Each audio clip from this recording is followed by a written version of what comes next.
Proceed பண்ண ஆரம்பிச்சிட்டேன். சிம்ரன் இதுல எப்படி அது ஆக்சுவலாக சிம்ரனை நான் தான் கேட்டேன். ஏன்னா இது ஏற்கனவே நான் வந்து ரம்பாவை தான் ஃபிக்ஸ் பண்ணியிருந்தேன். அது அப்போ வேற ஒரு ப்ரொடியூசர் வேற ஒரு விஷயம், அப்போ ரம்பா மிஸ் ஆனாங்க. அதுக்கப்புறம் ரம்பாவும் வந்து கொஞ்சம் விலகி போனாங்க. அதுக்கப்புறம் சிம்ரன் தான் இப்போ டாப் மோஸ்ட் இருந்தாங்க.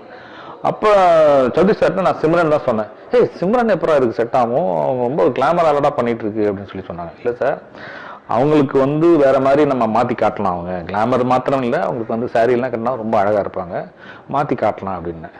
அவரு கொஞ்சம் யோசிச்சு தான் சொன்னார். சரி உன்னால அப்படி பண்ண முடியும்னா ஓகேடா அப்படின்னு சொல்லி தான் அவர் தான் அப்புறம் திரும்பவும் சிம்ரனை ஓகே பண்ணாரு. அதே மாதிரி அந்த சிம்ரன் இன்னைக்கும் சொல்லுவாங்க, எனக்கு கொடுத்த அருமையான ஒரு கேரக்டர் கொடுத்த இல்லை அப்படின்னு சொல்லி சொல்லுவாங்க.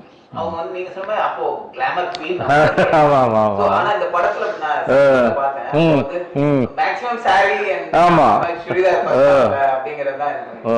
அது எவ்வளவு தூரம் அவங்க வந்து ஏத்துக்கிட்டாங்க நீங்க ஸ்கிரிப்ட் நரேஷன்ல? ஸ்கிரிப்ட் சொன்னப்ப அவங்க சரி சரின்னாங்க. அப்புறம் 2-3 சீக்வன்ஸ்ல ஒரு பயங்கரமா காஸ்டியூம் போட்டு வந்துட்டாங்க. மேகமாய் வந்து போகிறேன் சாங் கூட ஃபர்ஸ்ட் ஒரு காஸ்டியூம் போட்டு வந்துட்டாங்க.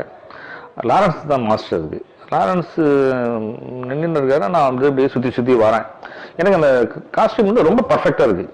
இப்போ பார்த்தீங்கன்னா ட்ரெண்டிங்கில் இருக்குன்னு வச்சிங்களேன். எனக்கு வந்து கேரக்டர் மிஸ் ஆகுங்கிறது கரெக்டாக தெரியுது எனக்கு.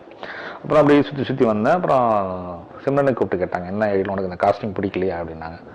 ஆமாம் மேடம், இது வந்து இது கிடையாது, இந்த ருக்மணி நான் நினச்ச இது கிடையாது. இது அவங்களுக்கு வந்து ஒரு சுடிதாரோ என்னமோ வந்தால் பெட்டராக இருக்கும் அப்படின்னா உடனே இமீடியட்டாக ஆல்டர்னேட் வச்சுருந்தாங்க. ஒரு பிங்க் கலர் சுடிதார் ரெடியாக வச்சுருந்தாங்க. இது ஓகே, நாங்கள் இதுதான் சூப்பர் வாங்க அப்படின்னு.